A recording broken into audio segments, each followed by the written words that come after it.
How many languages do you speak? So if we're talking like being able to maintain a conversation with a native speaker, um, 14, I would say. And then that can, Whoa. yeah, that I could probably go up to 15 or 16 if I like study those extra languages like Portuguese or Croatian. I put time into learning those, but they're just, I never became like, had those 3 months to become fluent. Um, and then there's languages like Tagalog, which I'm studying, but yeah, I had no oral classes, so I just can read it. So yeah, so studied more than 20 so far. So, like for the 14 languages that you can maintain a conversation with, like with a native speaker, what level are we talking about with that in terms of like the common European framework? Would that be like a A2, B1 or something like that? Yeah, so I would say at least the B1 for speaking, and then for most languages, I would say at least B2 for like reading. Um, yeah, but I usually don't move to another language without a B1. I would say, like I want to be able to speak to. The purpose for me to study these languages is to communicate with people. Like if I can't have that connection, then there's no point for me to study. Like I'm not. There's polyglots who want to like get up in numbers and be like, I study 25 languages. Like speak 25. Like for me, Thai and Laos, like Laos is quite simple if you speak Thai. Sorry, Lao, pasa Lao. Um, but like I never counted it like as one of my languages because I never came here and I never spoke with people who were Lao. Yeah, so for me, it wasn't just like to learn Lao so I could count it. It was to come here. Now I'm here, so I started to learn it, and now I speak with people. So I've heard people say as well that like a B1 is kind of a benchmark where if you reach that level, even if you don't use the language for a while, you won't lose the ability to speak it or understand it. Has that been your experience as well? yeah, it's pretty accurate. I mean, that's once you basically you achieve this level of fluidity. I don't want to say fluency because people always think of fluency as like C2, not even C2 native. Like I'm Mm-hmm. not trying to attain any native level.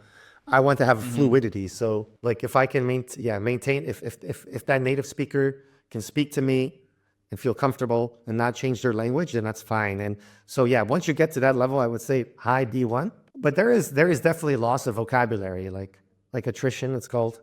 Um, so like Indonesian, which is quite simple, and like the fastest language I could become fluent in.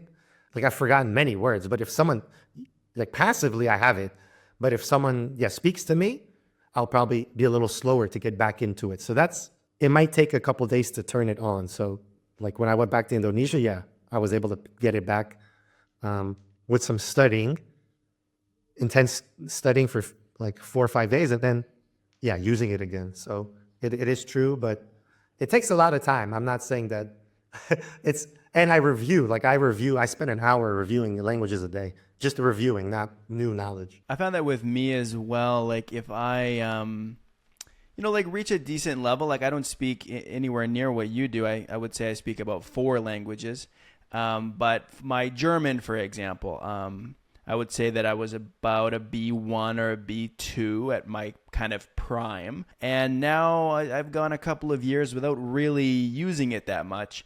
And the parts of the language that really take a beating for me is the active use, like being able to speak it or write it, I suppose. The listening comprehension seems to kind of just stay there. Like Yeah, you always have the ability to understand a word that's spoken, even if you can't produce it yourself. You can't think of it on your own. So I've definitely found that to be the case as well. yeah, that's like the most important part, like maintaining that or getting to that listening. I call it listening fluency. Like if you can attain listening fluency, then you're pretty much good to go because then you can always get back into it, right? Like you just said, like you're able to understand because listening fluency, um, you basically have to build that. You train your ears to be able to differentiate the vowels, the words, you can understand the rhythm of native speakers. So that's more important than speaking fluency, I would say, listening fluency, which people never really think about. Like they're just like, oh, I can speak it. But many people on YouTube, like these polyglots who speak like 30 languages, they have no listening fluency. They're just memorizing phrases, right? So listening fluency should be I would say the standard is this of how to judge someone. But yeah, I guess most people don't think about that. Yeah, the term polyglot has become a little bit contentious, I feel like, especially online on YouTube, Yeah. right? It's tricky because everyone has a kind of a different definition of what a polyglot means, Yeah. and how many languages you have to speak to be counted as a polyglot, and how well you have to speak those languages.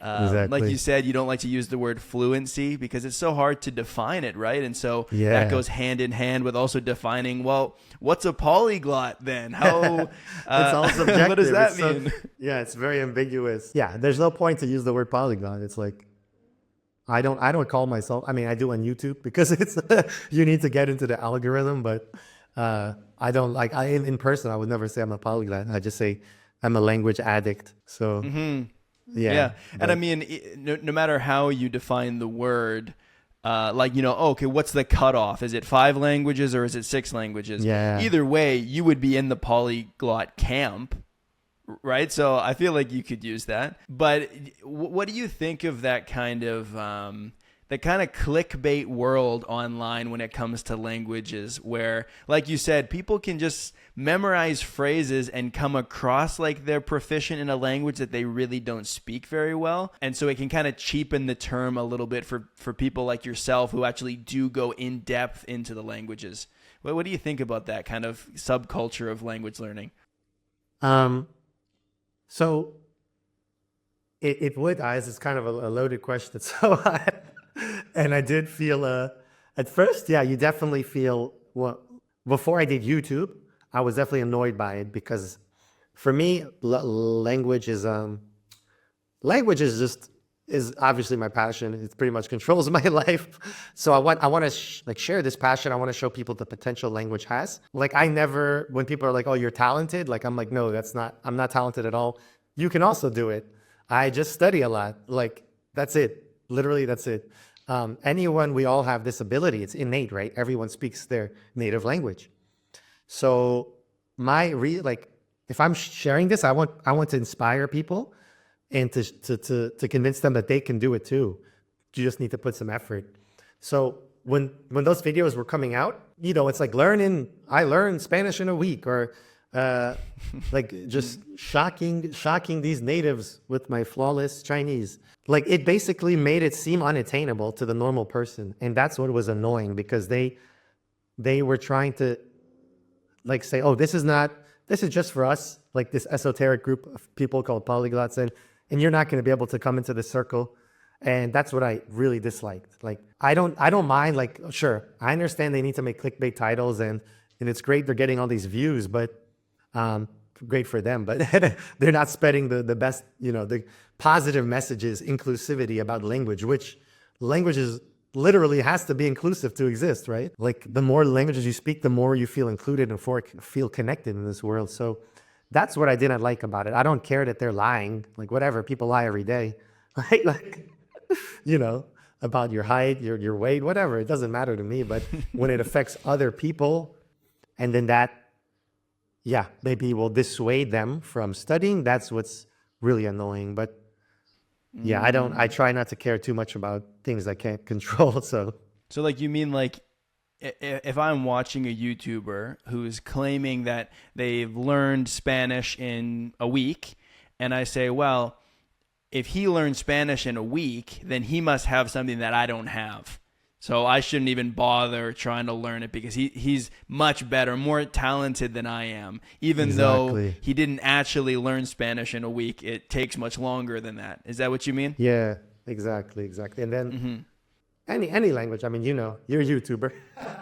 I mean, I realize that we do need these clickbait titles, but I feel like you could still do it in a positive way to like I don't know, maybe at the end of the video you can say, "Oh, actually I'm not fluent," or something. Or give a disclaimer, let's say. Anyone can do it. Yeah.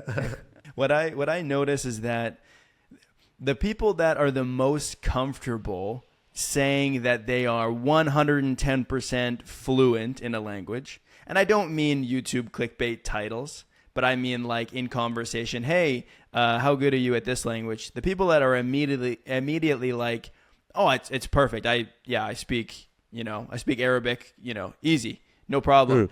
Those are the people that generally have the lowest level because they're not they're not like Yeah. being fully transparent or self-reflective because I mean, I'm sure you can contest it, or you can contest, is that the right word?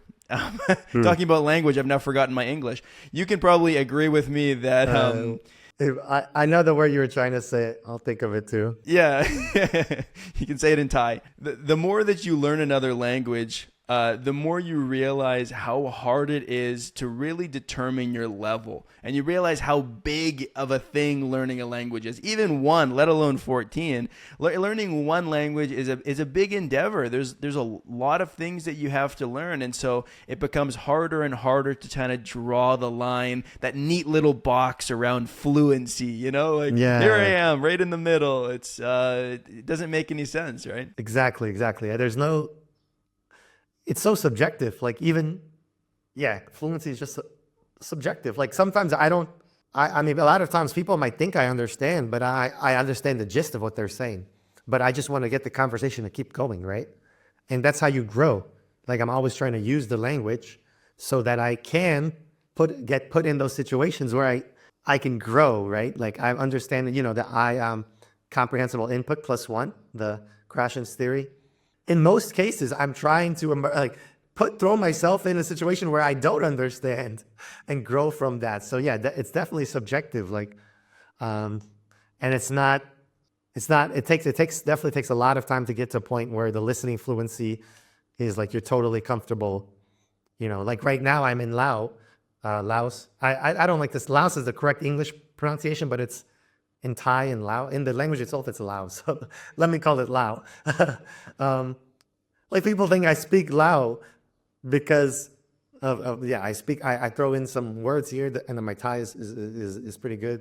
So I throw in some Lao words, and they're just, wow, you speak Lao. And I wouldn't say I speak Lao, but everyone thinks I do, and they're even Lao. So it's like it's quite subjective. This idea is like only you really know